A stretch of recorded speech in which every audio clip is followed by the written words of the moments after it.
Hi everyone and welcome to our second game in our second series of the 2024 Mini LCS Summer Invitational.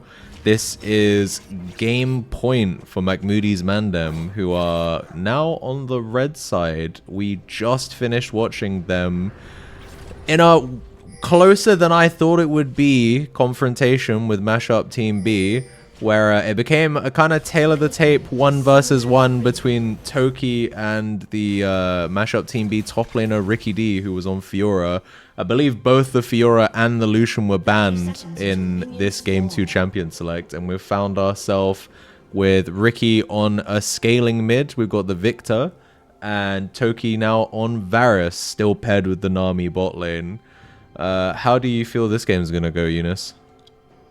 I mean, this is an interesting turnaround right here, because Ricky D, again, we have to bring up the point. He collected 5 targeted bans for his top lane presence, apparently, and he has switched to the mid lane.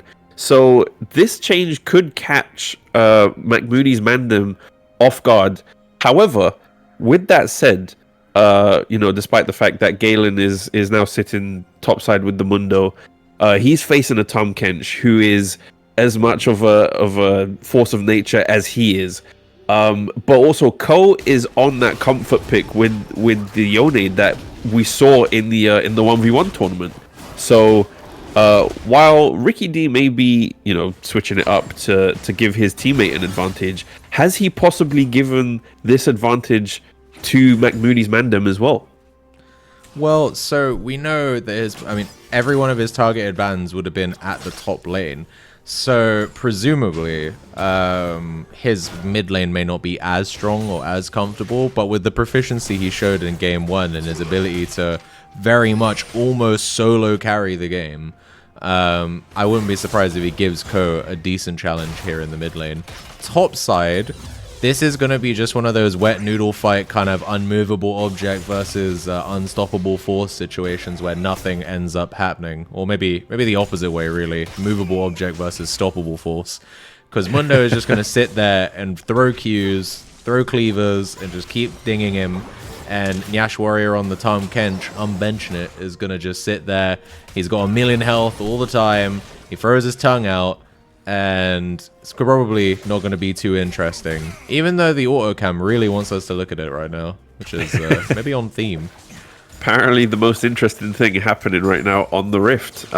Toki, as you mentioned, had his Lucian banned out, rightfully so, as it was a massive problem for Mashup Team B. Opting for this Varus, less mobile, however more more hokey pokey, and with Nami on his side, that could also provide more of an issue for Mashup Team B. But we see here, despite the fact that Lulu has been poked down to 200 health, that Ashy has switched to Ash, and Beargo has switched to Volibear. So we're seeing the comfort picks come out. I guess the namesakes are appearing. So this may give them that advantage. Also finding, more engage-heavy junglers. I mean, Skarner was, of course, that, but Volibear possibly being able to provide a bit more damage, a bit more hard engage. And Ashy on the Ashe will have more to say in the early mid-game with poke in respond, and also, some more... what's the word I'm looking for? More reasonable scaling, not so hard late scale or late game hyper carry.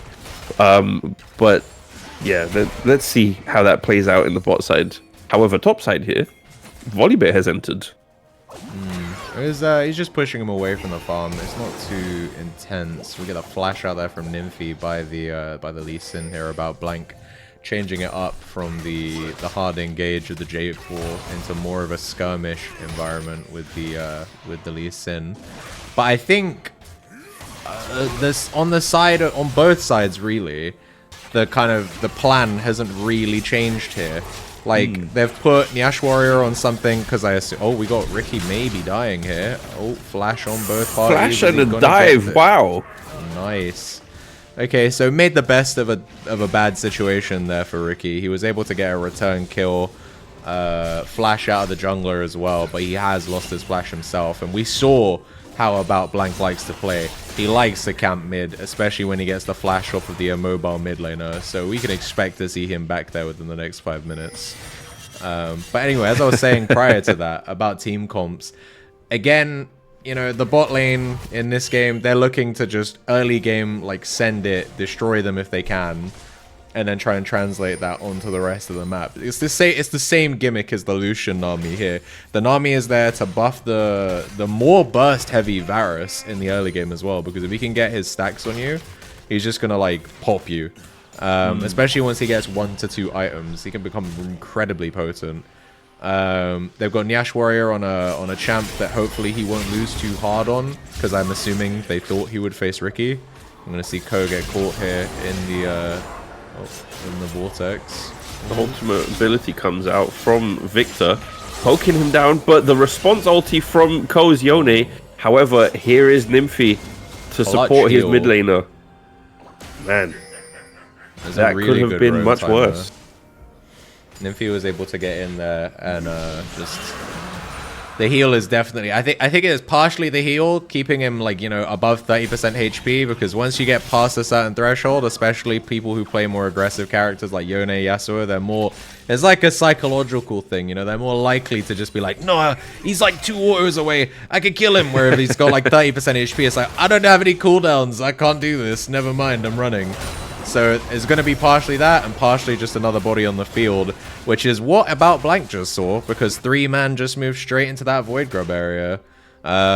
One thing we can say, definitely, Ashe is doing slightly better in this game. I think at this point in the game, she had less CS than she currently does. Still a massive disadvantage, but also, Nymphy has left lane. She's trying to help other places at this point. So now that Ashe is on her own in an isolated matchup against someone who destroyed them in the first game, I think, you know, she's doing quite well here. Obviously, respectively speaking, 18 CS in 7 minutes is not good. I'm not trying to say that, but in comparison to the last game, and given the situation they're currently in, giving some credit where credit is due. And we've got some kind of 2v2 scuffle going on over here. Can they kill the Kench?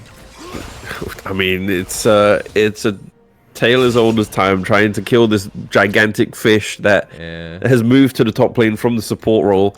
I mean, yeah, as you were saying in regards to the Lulu, we see also Nami choosing to do the same. So the support role's no longer tied to bot. It is no longer a 2v2.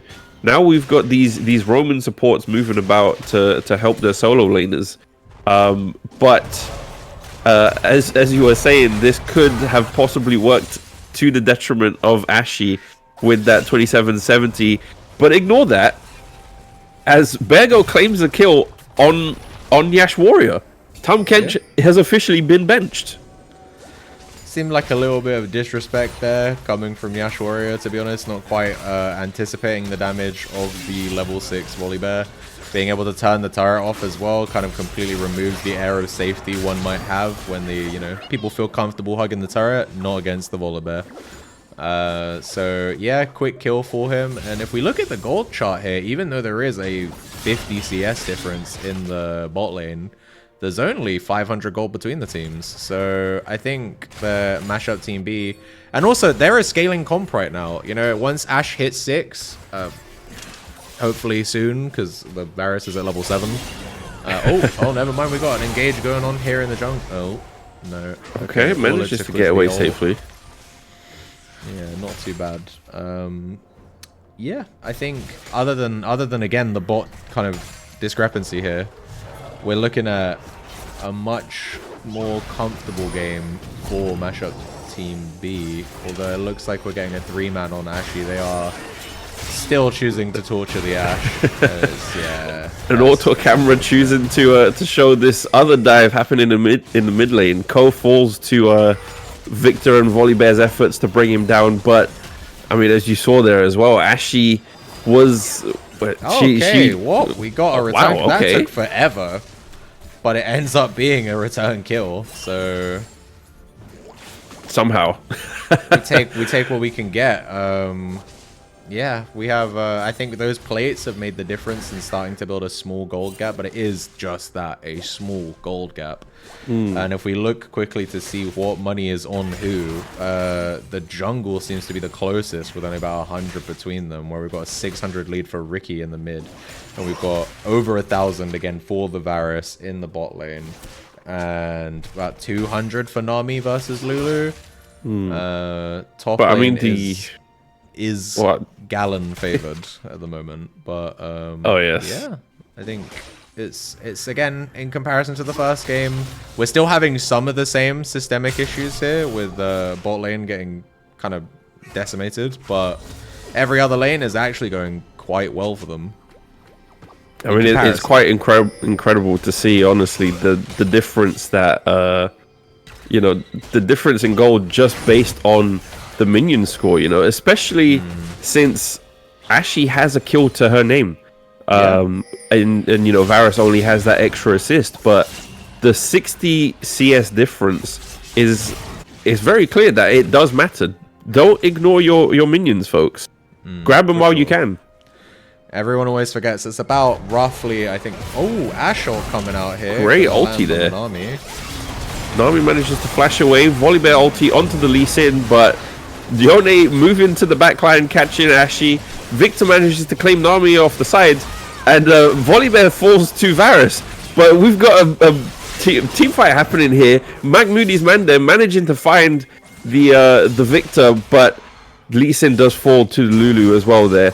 And somehow Lulu has chosen to take on the carry role themselves, chasing down the Yone here in the mid lane, and you know, applying further pressure. But wow, what happened there? Lucidity boots in a dream from the Lulu right there. Just chasing down Yone like, I get 2 attacks, I'm cool, shut up. It's got to be done. Yeah, check out how many spells I can throw out. Exactly. That was a solo Drake as well there for first Drake for Magmoody's Mandem. Top lane continues to be the unending wet noodle fight. We love it. You love to see it, as About Blank seems to be maneuvering his way towards the Void Grubs. But luckily we have Nymphy here to try and deter. And they got more members here for Mashup Team B on that top side of the map, because Dragole has decided to go back down bot side and hold his AD carry's hand for a little while, you know? As if he isn't already winning with triple her CS, you know? And a completed item versus Heartbound Axe. Don't think they need the extra man. Maybe he's just there for selfish reasons. He just wants the XP. Ricky got a good sidestep there. Yeah. Could be XP, could be maybe they want to claim that turret down bot, but we see here the counter engage happening. Nymphy turning up to support her mid laner, but both mid laners remain alive. And yeah, I mean, as we said, the turret is the main target here. Nymphy, or not Nymphy, Dragole is there to you know, to ensure that the turret falls, so that, you know, Toki is able to start roaming with this Varus and leave the bot lane once and for all. For sure. Now that they've gotten that bot turret, I imagine their intention is to probably send the Varus mid. We get Varus mid, he can clear waves way more effectively than Ko, and Ko is also way more mobile, so he can actually just go in that long lane and kind of push towards the tier 2, and it will be a little bit safer with him with his E. Also just the unending dashes he gets with his third Q. You know, he's having a good time. If anyone does try to catch him, they're going to have to be as mobile as him, or have a lot of hard CC to lock him down. Meanwhile, Varus can just sit behind his turret, channel the Q, kill an entire wave, move on. It's an easy place to be for Magmoody's Mandem, who are comfortably 2k gold in the lead right now. Oh, absolutely. Another wet noodle fight. The best wet noodle fight of all time, maybe. Who knows? Autocam says it's the most exciting thing happening on the Rift at the moment. Throws him into the turret, pops the ulti there to try and survive. But again, the noodles will continuously slap against each other until one no longer stands. But they somehow still keep standing. The tale as old as time, it just keeps going. But I mean, you as you mentioned, we look on the map here and we see that Varus has entered the mid lane. You know, Yone down in the bot lane, farming up freely, having complete no contests in regards to claiming even more gold, while Ashy, you know, being forced to farm under turret continuously. However, here comes Volibear trying to put a stop to Ko's free farm. Turns onto Ashy trying to get some form of free gold, but no luck at all as Nymphy turns up with the Lulu and secures the kill for Volibear. In turn, though, Lee Sin has taken the Rift Herald, and now we've got 4 members of McMoody's Mandem up top to bring down that Mundo. Ricky D running up to try to help out with this Victor, but to no avail, as that's a double kill for Toki. And if last game was any form of indication as to how this will go, this lead may be the detriment of Mashup Team B. We'll see. I think they have a scaling comp. In theory, they should, if they can get later in the game and, you know, kind of get some items on their back. You know, the Victor will do a lot of damage once he gets to 3 items. And with it being on Ricky D, who we saw performed amazingly in the last game, he might be able to put them all on his back with the Victor pick. Fair go, though. Getting a little bit brutalized there. Nymphy putting herself in a bad place as well. This is an interesting fight. It feels like everybody has walked in 1v1 to die, and that was a flash engage there. But flash, yeah, wow. Oh my goodness. I respect the bravery, but I could never have done it myself. Ricky looks nothing like luckily dodges that Q there by the Lee Sin. Nothing like flashing into the enemy team while you're 1-3 with 60 CS at 16 minutes. Trying our best. Give it A+ for the effort and confidence. Oh, absolutely. You have to commend it. But, I mean, 3 members of Mashup Team B fall in there. At what cost? They tried to defend the topside turret from the Rift Herald's, you know, inevitable arrival. But maybe it was a little too ambitious, I think it's fair to say. Agreed. I think they should have maybe just let the turrets go and not try the engage, because especially the engage was so stuttered. Like, Fair Go got caught on the turret and pretty much died, and then like you had 2 people come in one at a time and near enough die, and it looks like he's getting caught again here. He's gonna go straight back down, and with Dragon just up, that's probably a free objective. Fair Go is bare gone. As he died for his efforts trying to claim that, you know, that I forgot what it's called, the green fruit. He just wanted to heal up for some reason while at full health, and then he died for it. So you know, a little misstep there, walking into an area with no sight of your enemies. But Ricky D caught out here by the Nami ulti, and of course the Varus ult to secure the kill. It seems as though it's beginning to spiral again for Mashup Team B. Agreed. It's a 7k gold lead at 18 minutes. It's gonna be that's near unsurmountable if the enemy team know what they're doing, you know. And most of that gold, again, just like the last game, is all on Toki. He's got 9k to Ash's 4.7, so another 5k gold lead nearing the 20-minute mark. In fact, I think it may have been slightly higher in game 1, but it doesn't matter because the rest of his team are now ahead. In this, unlike the last game where About Blank wasn't super far ahead of Bear Go, he's got nearly 2k gold lead. Top lane is near even, and mid lane is now actually favored for Ko. He's been able to pick up a lot of the CS and a lot of just like turret gold and neutral gold. And he's ahead of Ricky right now. So all of the things that were going well for them in game 1, you know, the opposite side of the map and the split map game, hasn't happened here because of them putting Ricky in the mid. And it looks like he's going to die again if About Blank can land the next Q. Unfortunately, goes right through Ashy and Ricky like goalposts. But yeah. Oh, never mind, he catches him. And then we get the ult on Nymphy. Just absolutely eats the Lee Sin Q right there. And then the Nami ulti to wash away the Lulu, make sure she's no longer on the Rift. However, here comes Volibear just to secure some salmon, you know, for his Grizzly counterpart, but dies for his efforts as well. Well, maybe roleplay accurate. It seems like wait, it's not did they? Not good enough. They just surrendered. They did just surrender. That's a 19-minute and 54-second surrender. That's the second game for this series. So moving on, we know that McMoody's Mandem will go into round 2, where they will face the also 2-0 team of Pakara Brala, or Pakara Braille. I'm not entirely sure. Someone correct me if I'm wrong. And the losers bracket round 1 going forward is going to be 5DK, who lost to Pakara Brala, versus Mashup Team B.